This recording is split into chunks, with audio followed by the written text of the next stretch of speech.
Hello guys, আসসালামু আলাইকুম। আপনারা সবাই কেমন আছেন? আশা করি ভালো আছেন। আলহামদুলিল্লাহ, আল্লাহর রহমতে আমিও খুব ভালো আছি। তো চলে এলাম খুবই সিম্পলভাবে স্পেশাল আমি বানাবো 1 জানুয়ারির স্পেশাল বানাচ্ছি ফ্রায়েড রাইস। তো অনেকেই মানে চিকেন ফ্রায়েড রাইস বা সবজির ফ্রায়েড রাইস বানাই, তো আমি আজকে বানাবো এগ ফ্রায়েড রাইস। একদমই অন্য স্বাদের, খুবই সিম্পলভাবে শেয়ার করছি, খুবই সুন্দর লাগবে।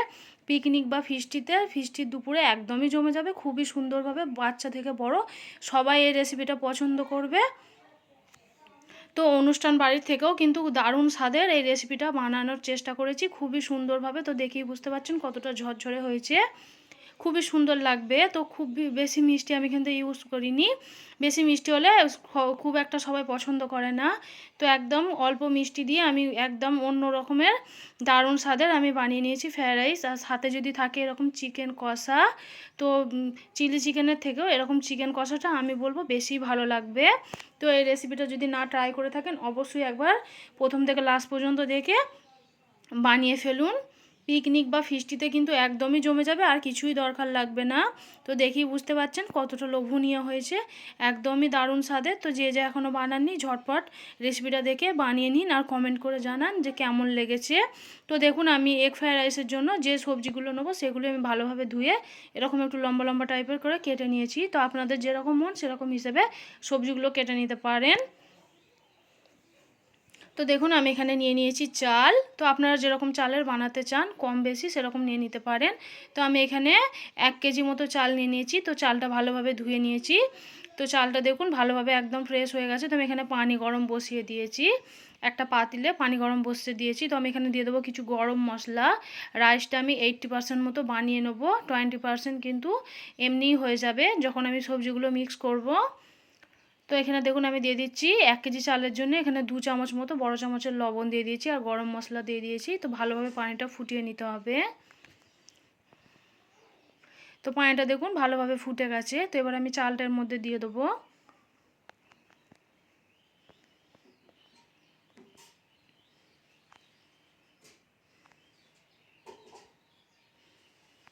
তো পুরো চালটা আমি দিয়ে দেবো, যেহেতু চালটা আমি আগে থেকে ভিজিয়ে রেখেছি তাই খুব একটা বেশি টাইম লাগবে না ভাতটা রেডি হওয়ার জন্য। তো দেখুন এবার সবজিগুলো এক এক করে আমি সমস্ত সবজিগুলো কিন্তু আলাদা আলাদা করে ভেজে নেবো। তো এইরকমভাবে ফলো করে একবার এই ফ্রায়েড রাইসটা বানিয়ে দেখুন, দারুণ স্বাদের কিন্তু রেডি হয়ে যাবে। তো দেখুন আমি এখানে একটু তেল দিয়ে দিচ্ছি, আর 2 চামচ মতো দিয়ে দেবো ঘি।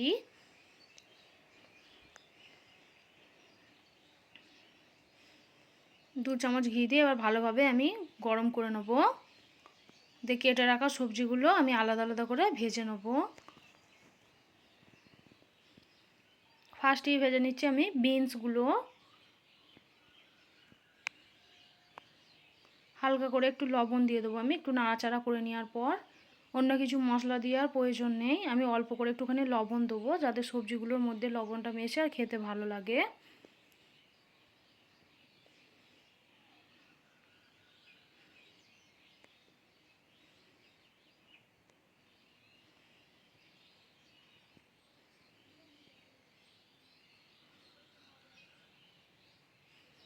তো আমি এবার তেলগুলো ছেঁকে ছেঁকে সবজিগুলোকে তুলে নেবো। আমি বিনসগুলো ভাজা হয়ে গেছে, খুব একটা শক্ত করে ভাজার প্রয়োজন নয়, একটু লাল লাল করে ভেজে নিলেই রেডি হয়ে যাবে। তো দেখুন এরকমভাবে ভেজে নিতে হবে।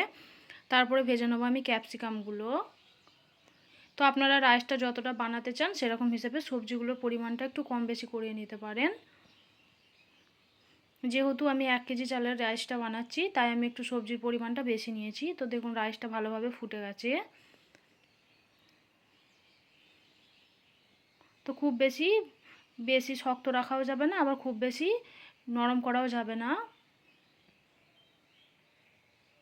তো দেখুন এবার এরকম পজিশনে নামিয়ে নিতে হবে, যেহেতু আমি সবজিটা যখন মিক্স করব তখন আর একটু হয়ে যাবে। তাই আমি রাইসটা এবার ছেঁকে নেব। একটু সাদা তেল দিয়ে দিচ্ছি, সাদা তেলটা দিয়ে দিলে কি একটু ঝরঝরে হবে ভাতটা। তো রাইসটা এবার আমি ছেঁকে নেব। তো দেখুন ক্যাপসিকামটা আমার কিন্তু ভালোভাবে ভাজা হয়ে গেছে লাল লাল করে। তো আমি রাইসটা এরকম একটা স্টিলের জালতিতে আমি ঢেলে নিয়েছি, ফ্যানটা ভালোভাবে ঝরিয়ে নিয়েছি। তো এবার আমি ভেজে রাখা সবজিগুলো তুলে নিচ্ছি। আমি দেখুন ক্যাপসিকামটা ভালোভাবে ভাজা হয়ে গেছে। তারপরে ভেজে নেবো আমি গাজর।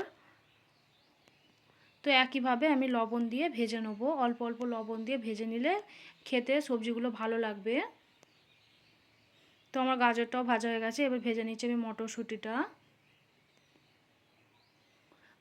মটরশুঁটিটা ভাজতে খুব একটা বেশি টাইম লাগে না। তো তারপরে দিয়ে দেবো আমি 2টো ডিম। আপনারা 2টোর পরিবর্তে আরও 2টো 3টে দিতে পারেন, 3টেও দিতে পারেন। তো সবজির পরিমাণটা যেহেতু আমার বেশি আছে তাই আমি ডিমটা 2টোই দিচ্ছি। তো অল্প একটু লবণ দিয়ে আমি ডিমটা এরকমভাবে নাড়াচাড়া করে ছোট ছোট করে ভুজির মতো ভেজে নেব।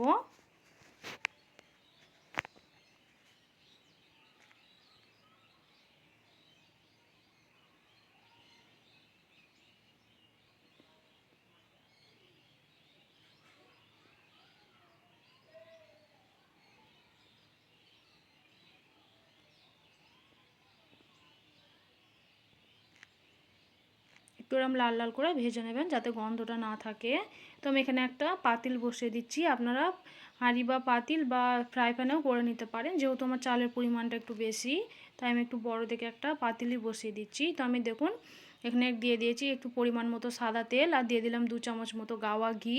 তারপর দিয়ে দিচ্ছি কিছু গুঁড়ো মানে গরম মশলা, এলাচি, দারুচিনি আর তেজপাতা, লবঙ্গ দিয়ে তারপর দিয়ে দিলাম অর্ধেক রাইসটা, যে রাইসটা আমি আগে থেকে বানিয়ে রেখেছিলাম। তারপর দিয়ে দেবো ওপর থেকে ভেজে রাখা সবজিগুলো। ফার্স্টই দিয়ে দিচ্ছি ভেজে রাখা গাজর, তারপর দিয়ে দিচ্ছি বিনস, তারপরে দিয়ে দেবো আমি এখানে আর একটু পরিমাণে গাজর দিয়ে দিচ্ছি। তারপর দিয়ে দেবো মটরশুঁটি, তারপর দিয়ে দিচ্ছি ক্যাপসিকাম,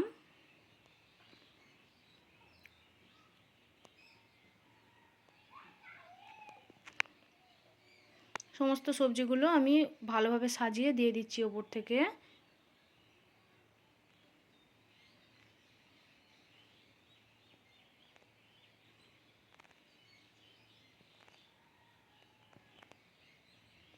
তারপরে আমি ওপর থেকে দিয়ে দিচ্ছি একটু পিষে রাখা গোলমরিচ গুঁড়ো। যেরকম পরিমাণের আপনারা খেতে পছন্দ করেন সেরকম কম বেশি করে দিয়ে নিতে পারেন। তো আমি এক চামচের একটু কম ওপর থেকে দিয়ে দিলাম। আর এরকম 5 টাকার যে পাতাগুলো হয়, একটা পুরো আমুল দুধের পাতা আমি ওপর থেকে দিয়ে দিচ্ছি। যেহেতু আমি এটা 2টো ধাপ বানাবো তাই 2টো পাতা আমি কিন্তু 2টো ধাপে দেবো, তাই একটা পাতা আমি একটা ধাপে দিয়ে দিলাম। তারপরে দিয়ে দেবো একটু গুঁড়ো, এটা দিয়ে দেবো সয়া সস। তো সয়া সসটা খুব বেশি কিন্তু দেওয়ার প্রয়োজন নেই, খুব বেশি দিলে খেতে কিন্তু ভালো লাগবে না, টেস্টটা ভালো লাগবে না। তো আমি 1 সিপি মতো এখানে 1 চামচ মতো সয়া সস দিয়ে দিচ্ছি। তারপর দিয়ে দিচ্ছি আমি এখানে মানে গুঁড়িয়ে রাখা, মিক্সিতে আমি আগেই গুঁড়িয়ে রেখেছিলাম চিনি গুঁড়ো। তো চিনিটা আমি খুব বেশি দেবো না, তো ওপর থেকে দেখুন আমি দিয়ে দিলাম। তো আমি আর একবার রাইসটা ওপর থেকে দিয়ে দিয়েছি। যেহেতু আমার একটা ধাপ হয়ে গেছে তো আর একটা ধাপে আমি সেমভাবে সবজিগুলো আবার দিয়ে দেবো, যেরকম আগে দিয়েছিলাম সেরকমভাবে ভেজে রাখা সবজিগুলো দিয়ে দিচ্ছি। বিনস, তারপর দিয়ে দিচ্ছি ক্যাপসিকাম, তারপর দিয়ে দেবো ভেজে রাখা গাজর,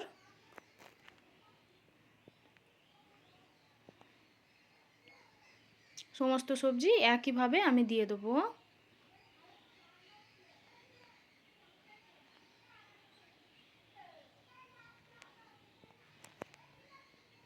তারপর দিয়ে দিচ্ছি দেখুন ভেজে রাখা যে ডিমটা আমি ভেজে রেখেছি। তো আমি ফ্রায়েড রাইসটা বানাচ্ছি মানে ডিমেরই বানাচ্ছি, এগ ফ্রায়েড রাইস বা ডিম ফ্রায়েড রাইস, যে যেটা নামে পরিচিত, যে যে নামটা দিয়ে জানেন।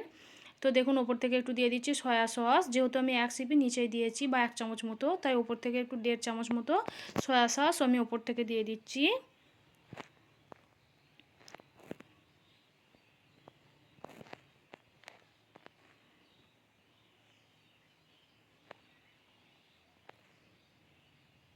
তারপরে দিয়ে দেবো আমি এখানে চিনি গুঁড়োটা আরেকটু ওপর থেকে আরেকটু পরিমাণে দিয়ে দেবো। যেহেতু আমি নিচে যেটা দিয়েছি তো ওপরে আরেকটু দিয়ে দিচ্ছি রাইসটাতে ভালোভাবে মিক্স হওয়ার জন্য। তো আমি একইবারে পুরোটা দিইনি, তো 2টো ধাপ করে আমি দিয়েছি। তারপর দিয়ে দিচ্ছি আমি স্বাদ মতো একটু লবণ,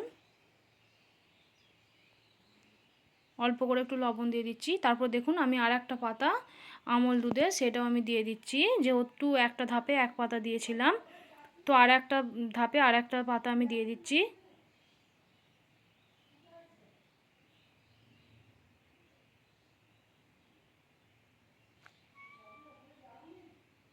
তো এবার ভালোভাবে আমি মিক্স করে নেব। তো ভালোভাবে মিক্স করা হয়ে গেলেই দেখুন একদমই রেডি হয়ে যাবে আমাদের এগ ফ্রায়েড রাইস। একদমই অনুষ্ঠান বাড়ির থেকেও খেতে কিন্তু খুবই সুন্দর লাগে। তারপর দিয়ে দেবো ওপর থেকে আমি গাওয়া ঘি 4 চামচ মতো দিয়ে দেবো, যেহেতু আমি অনেক কবার ঘিটা দিয়েছি তাই ওপর থেকে 4 চামচ মতো আমি ঘিটা দিয়ে দেবো।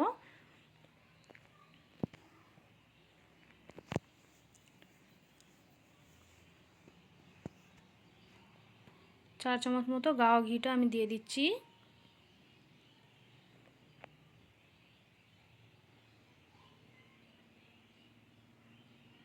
তো দেখেই বুঝতে পারছেন কতটা লোভনীয় হয়েছে, খেতে কিন্তু দারুণ ছিল। পিকনিক বা ফিস্টিতে একদমই জমে যাবে। এরকম স্পেশাল এগ ফ্রায়েড রাইসটা বানিয়ে একবার বাড়ির লোককে খাওয়াবেন, দেখবেন সবাই আপনার প্রশংসা করবে, আবার বানানোর জন্য আপনাকে রিকোয়েস্ট করবে। তো আমি এখানে একটা ফ্রাই প্যান বসিয়ে দিচ্ছি। তো আমি এখানে দেখুন 2 চামচ মতো একটু ঘি দিয়ে দেবো, গাওয়া ঘি। তারপর দিয়ে দেবো কাজু আর কিশমিশ। আমি এরকম 2টো পাতা দিয়ে দেবো কাজু কিশমিশটা, যেহেতু আমি আগে অ্যাড করিনি, এটা আমি ওপর থেকে দিয়ে দেবো। এরকমভাবে দিলে ফ্লেভারটা কিন্তু খুবই সুন্দর লাগে, খেতেও খুবই ভালো লাগে যদি আমি একটু ঘিয়ে ভেজে দেওয়া যায়। তো এবার আমি দেখুন ভেজে রাখা কাজু কিশমিশটা আমি এবার কিন্তু রাইসের সঙ্গে মিক্স করে দেবো। তাহলেই কিন্তু রেডি হয়ে যাবে আমাদের এগ ফ্রায়েড রাইস বা ডিম ফ্রায়েড রাইস, খুবই সুন্দর স্বাদের রেডি হয়ে যাবে। তো আপনাদের কেমন লেগেছে রেসিপিটা অবশ্যই কিন্তু কমেন্ট করবেন, শেয়ার করবেন। আর যারা নতুন রান্না শিখছেন তারা একদমই রেসিপিটা মিস করবেন না, ঝটপট একবার বানিয়ে দেখুন আর কমেন্ট করে জানান কেমন লেগেছে আপনাদের এই এগ ফ্রায়েড রাইস রেসিপিটা। তো আপনারা চাইলে কিন্তু এগ ছাড়াও এটা করতে পারেন। তো ততক্ষণের জন্য ভালো থাকবেন, সুস্থ থাকবেন, আর কমেন্ট করতে কিন্তু একদমই ভুলবেন না। ফিরে আসছি নেক্সট কোনো ভিডিও নিয়ে।